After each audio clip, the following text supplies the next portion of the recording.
Então, o objetivo do TED hoje, como eu disse, é trazer algumas questões para a gente refletir como que a gente pode usar, né, a análise transacional no nosso autoconhecimento e no melhoramento das nossas relações interpessoais.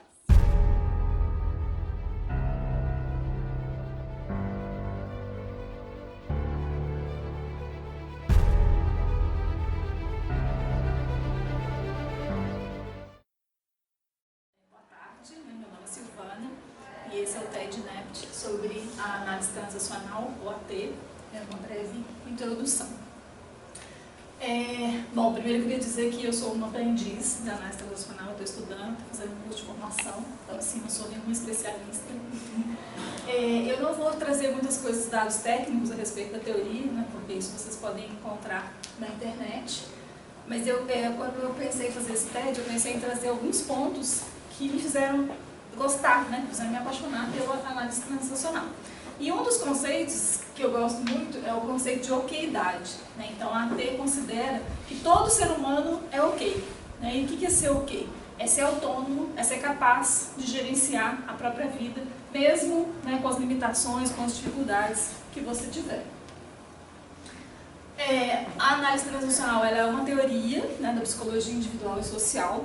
Ela também pode ser trabalhada como uma filosofia de vida ou como um conjunto de técnicas para mudanças positivas na nossa vida.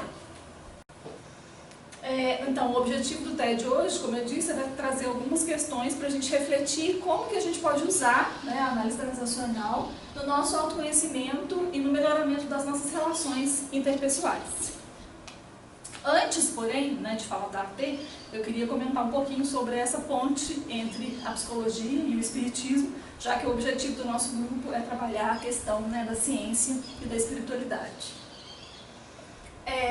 A psicologia, ela desenvolve alguns pontos da doutrina espírita, e isso já estava previsto, né, pelo próprio Allan Kardec, quando ele disse que a ciência viria desenvolver, né, e ampliar os princípios da doutrina espírita. Tanto o espiritismo quanto a psicologia, eles se dedicam à compreensão psicológica do homem, né, em seus vários aspectos. E já em 1857, né, no Livro dos Espíritos, o Kardec coloca, né, apoiado pela espiritualidade, que o dia que nós aprendêssemos a manejar os caracteres, né, psicológicos, a gente teria um grande avanço na educação moral.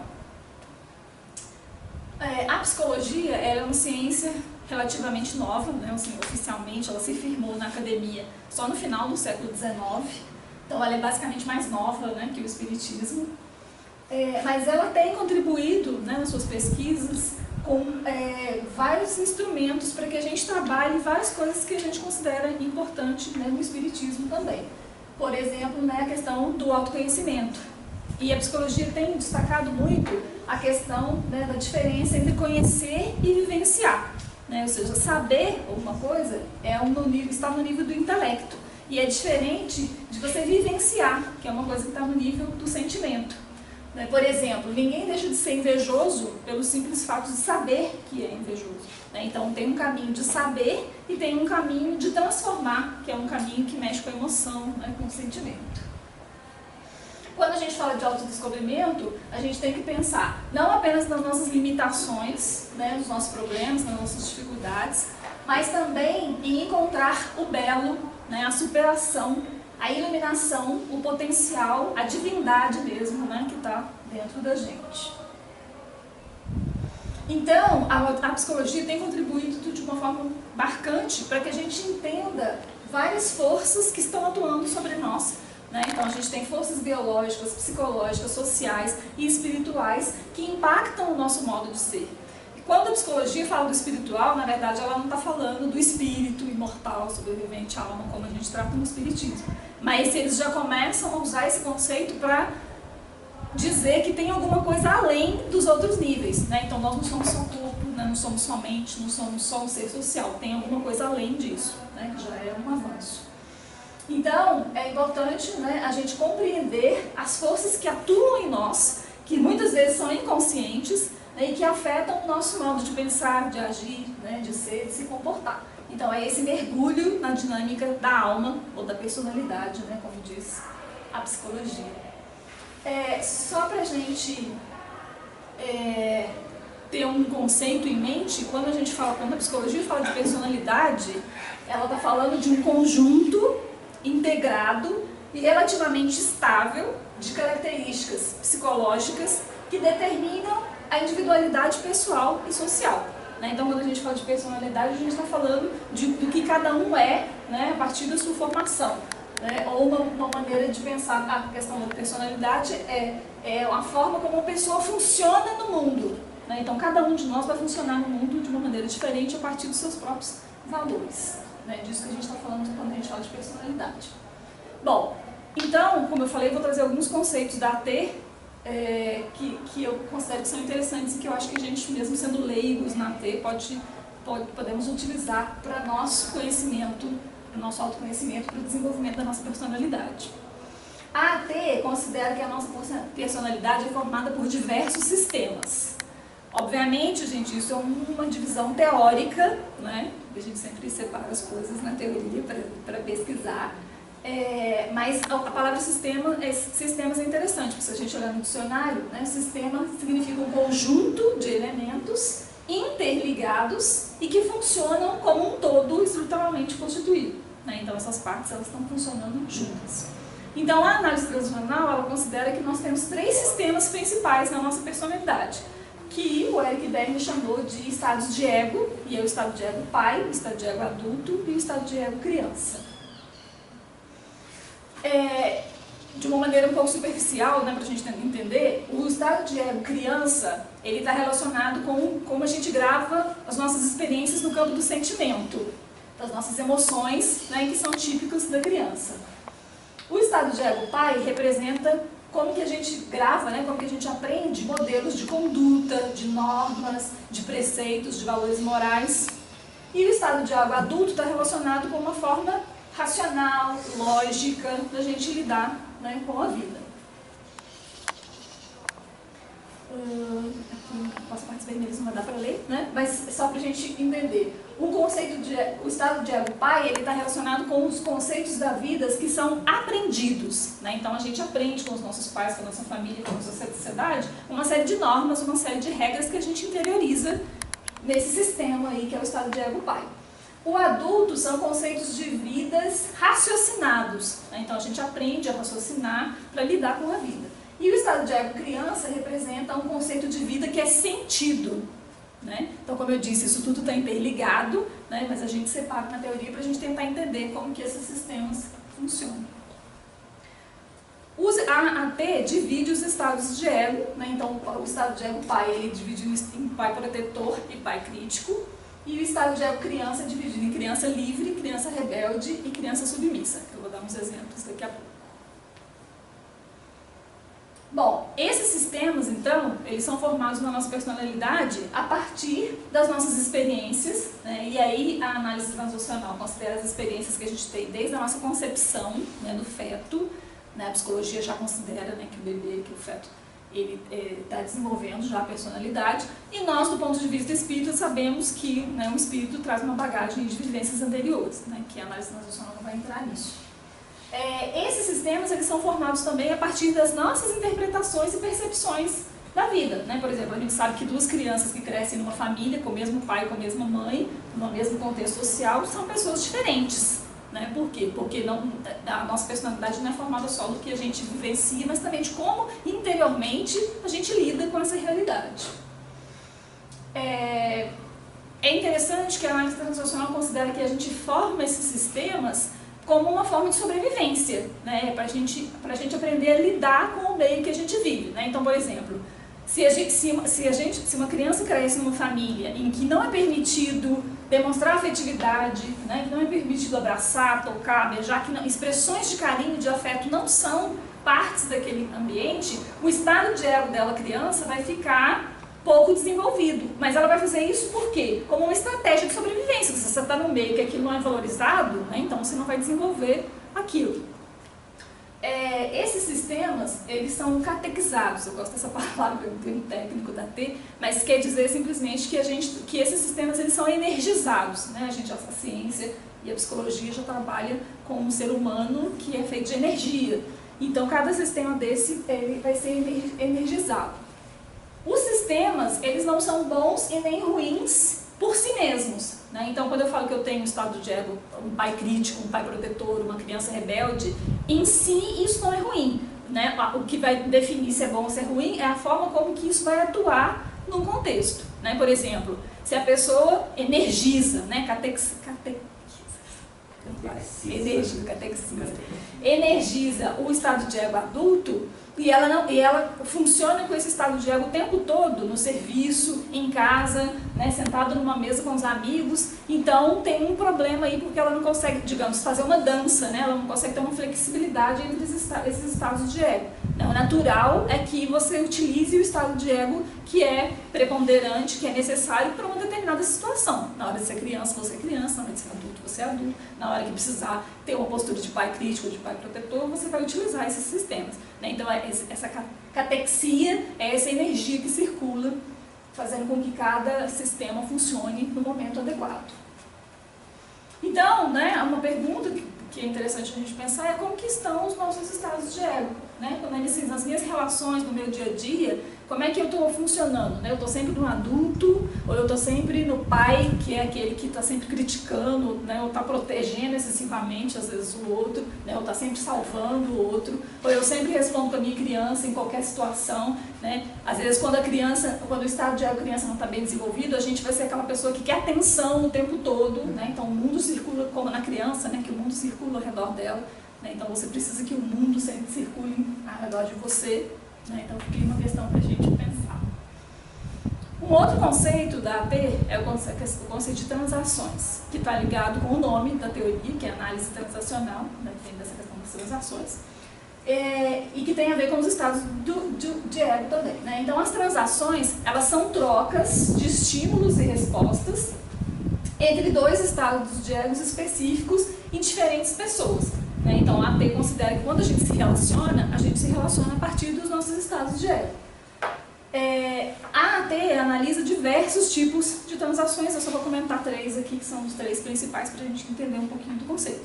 Então, por exemplo, o que seria uma transação complementar, né? Então, vamos imaginar uma situação de uma empresa em que duas, né, pessoas estão trabalhando, tem um horário para entregar um relatório, digamos, e eu pergunto, né, para o meu colega de trabalho, que horas são? Né, e ele vai me responder, são 3h30, né, são 4 horas, dentro ali do contexto. Então, eu perguntei no meu estado adulto e ele me respondeu no meu estado adulto. Agora, se nesse contexto eu pergunto para o meu colega que horas são e ele responde, faltam 2 minutos para daqui a pouco, ou alguma coisa do gênero, dá uma quebrada, né? Porque não é isso que eu estava esperando. Eu não estava esperando que ele me respondesse com a criança, eu estava esperando que ele me respondesse no adulto.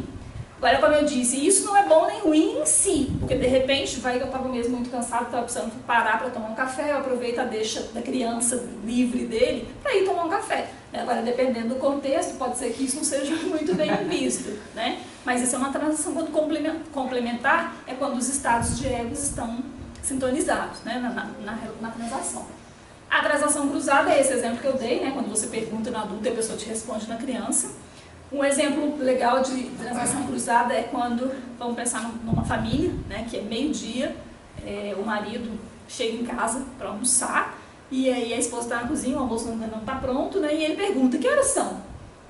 E a esposa se responde, mas você está sempre me criticando, só porque o almoço ainda não está pronto, você já está reclamando. Ou seja, tem uma transação cruzada aí, porque ele simplesmente perguntou as horas e a pessoa respondeu com um estado de ego, de pai crítico, ou às vezes de uma criança rebelde, submissa, né? Então não houve uma transação completa, complementar nesse caso. E a transação ulterior também é muito interessante porque a gente faz isso o tempo todo, né? Um exemplo clássico é o exemplo da carona. Né? Então, a gente está no serviço, no final do dia, vamos supor que os dois colegas trabalharam até mais tarde, e aí todo mundo cansado, um está de carro e o outro está de ônibus. E aí o colega que está de ônibus vira e fala assim, nossa, está tão tarde, tão cansado, né? A gente trabalhou tanto, amanhã eu tenho que chegar aqui cedo de ônibus, meu ônibus, esse horário demora muito. O que a pessoa que está de carro faz? Oferece carona. Não, eu te levo, né? Mas isso é uma transação anterior, por quê? Porque na fala da pessoa, né, quando a gente fala, eu estou cansado, meu ônibus vai demorar, a gente, na verdade, isso é uma manifestação social, porque psicologicamente a gente está querendo a carona, só que a gente não verbaliza o que a gente está querendo. né? Então, a transação em si não é boa nem ruim, mas é interessante a gente pensar com que frequência a gente faz isso e com quais objetivos, porque a gente não colocar o que a gente está querendo, o que a gente está pedindo, a gente não ser claro, pode ser uma forma da gente se ocultar, da gente não assumir o que a gente quer, né? Não assumir as nossas emoções, ficar em cima do muro, né? Tipo, você joga uma isca, né? Se a pessoa pegar e te dar carona, ótimo, você nem pediu a carona oficialmente, né? E isso é uma base para a gente fazer jogos psicológicos, que vai ser um tema para outro TED. Então, as transações, como eu disse, em si elas não são boas nem ruins, né? Elas dependem do contexto, de como que a gente está fazendo esse movimento. E aí a gente pode parar para pensar, né? Com qual estado de ego a gente tem utilizado para lidar com as nossas relações, né? E que tipo de transações a gente tem feito. Outra questão central na AT é a questão das emoções. Já existe, esse tema está cada vez mais frequente, né? E a gente já sabe que as emoções são uma parte essencial da nossa vida. E a AT trabalha muito com o conceito de emoções autênticas e emoções disfarce, né? Então nós temos emoções autênticas, que são as emoções básicas, né? A gente estudou isso há pouco tempo aqui no NEPT, que é alegria e prazer, amor, afeto, medo, raiva e tristeza, né? Então, muitas vezes na sociedade nós não somos incentivados a lidar com essas emoções, a expressá-las, né? A senti-las mesmo, né? Por exemplo, a questão do prazer é um grande problema na nossa sociedade, né? Às vezes, porque a gente não é educado para ter prazer, para ser feliz, para sentir alegria, né? Todo mundo já teve aquela sensação de sentir quando está tudo bem na sua vida, você fica assim, ó, o que vai acontecer de ruim, né? Porque a gente não foi educado, preparado para viver o prazer como uma emoção positiva e natural. E aí, quando o nosso meio não nos permite viver essas emoções autênticas, a gente começa a viver emoções disfarces, né, que são substitutivos para essas emoções, para a gente se adaptar ao meio, né? E isso gera muita confusão no nosso estado mental, e isso gera doenças, né? Por exemplo, se eu não posso sentir raiva, se eu não posso ser tristeza, eu começo a sentir irritação, agressividade, culpa, né, que são emoções que são aceitas na nossa sociedade. Então a gente tem visto aí, né, várias pesquisas do impacto dessa questão das emoções no nosso corpo. Então, dentro dessa questão das emoções, a AT trabalha com o conceito de reconhecimento e de carícias, que tem até a ver com o conto, né, dos carinhos quentes que a gente trabalhou, né, aqui no NEPT também, que é a importância da gente reconhecer, né? O que é um reconhecimento? É um estímulo, né, que a AT chama de carícias, que a gente dirige para o outro como forma de reconhecimento que ele existe, né? As carícias, elas podem ser tanto positivas quanto negativas, né? Por quê? Porque o ser humano ele precisa de reconhecimento e de carícia de qualquer forma. Se ele não encontrar positiva, ele vai buscar a negativa, né? Então a gente vê aqueles vários tipos de relacionamentos que a pessoa fica sofrendo, né? Às vezes a pessoa sofre violência física, emocional, e ela não consegue sair dali. Por quê? Porque se ela não tem uma fonte de carícias positivas, ela vai sobreviver das carícias negativas. E aí a gente tem que tomar muito cuidado para não se satisfazer, não se acomodar numa situação de receber carícias negativas, porque a gente não vê possibilidades para receber carícias positivas, receber e trocar, né? Então foram feitos vários experimentos para a gente entender que da mesma forma que o nosso corpo físico precisa de alimento, que a gente tem fome de comida mesmo, né, de carboidrato, de proteína, o nosso psiquismo, o nosso espírito, ele tem fome de estímulo, de reconhecimento. Nós somos seres sociais, a gente precisa que os outros nos vejam, né? E a gente vai buscar isso de qualquer forma, se não for positivo vai ser negativo, né? E aí também vai ser assunto para um outro TED, a questão da economia de carícias, né? Porque muitas vezes na nossa sociedade a gente aprende que a gente tem que economizar o afeto, o amor, ao invés de fazer com que isso seja abundante. Então aí, nossa pergunta, né, para a gente pensar como é que está a nossa bateria, né, de carícias. Ela não pode estar muito baixa, porque senão ela vai gerar ansiedade, vai gerar doença, né? Então a gente tem que buscar formas positivas de carregar essa nossa bateria de carícia, de reconhecimento, inclusive de nós mesmos, né? Um auto-reconhecimento e auto-carícias. Outro conceito muito interessante da AT é a questão da posição existencial. Então, de acordo com tudo isso, com os nossos estados de ego, com as nossas emoções, com a nossa bateria de carícias, a gente vai formando a nossa posição existencial, que é como que a gente... não coloquei ali a definição, né? como que a gente vê a vida, né? Como que a gente se posiciona na vida. E aí a AT considera 5 posições. Por exemplo, a posição paranoide, que é eu estou ok e o mundo não está ok. Então é aquela pessoa que está sempre criticando, que está sempre achando tudo ruim, nada presta, ninguém presta, né? Só eu que estou sempre certo, né? Eu sou superior a todo mundo, então isso é uma posição paranoide.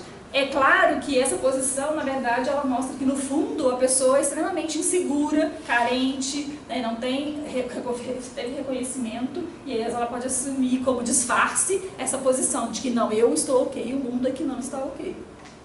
Por outro lado, a pessoa pode pensar que não, eu não presto, eu não sirvo para nada, né, eu não valho nada, eu não sei fazer nada, né, a gente conhece pessoas assim, infelizmente, e o mundo está ok, né, todo mundo é melhor que eu, todo mundo faz melhor, todo mundo sabe mais, eu que não sei nada. Então aí se você entra numa posição depressiva.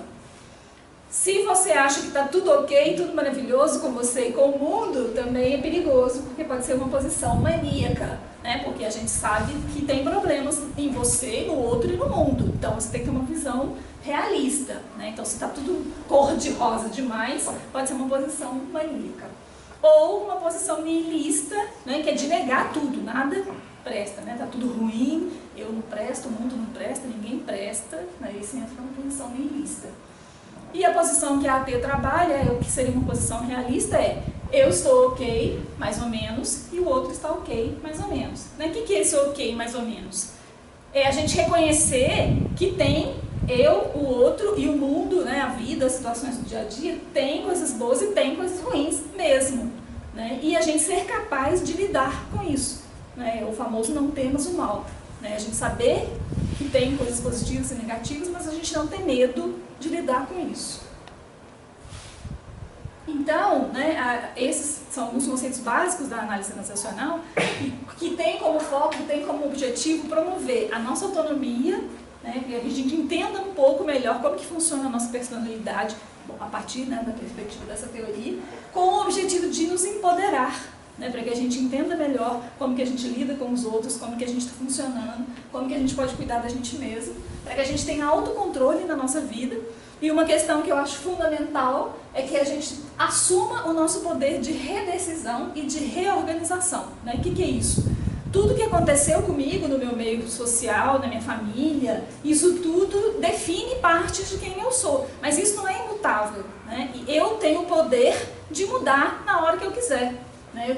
A gente tem instrumentos, né, da psicologia, da espiritualidade, de todos os níveis, até físicos, né, mesmo. A gente tem instrumentos para mudar. Né, para eu escolher ser quem eu quero ser e não escolher ser o que o mundo, né, ou o que o meu meio fez com que eu fosse. E eu desejo então que vocês todos estejam ok.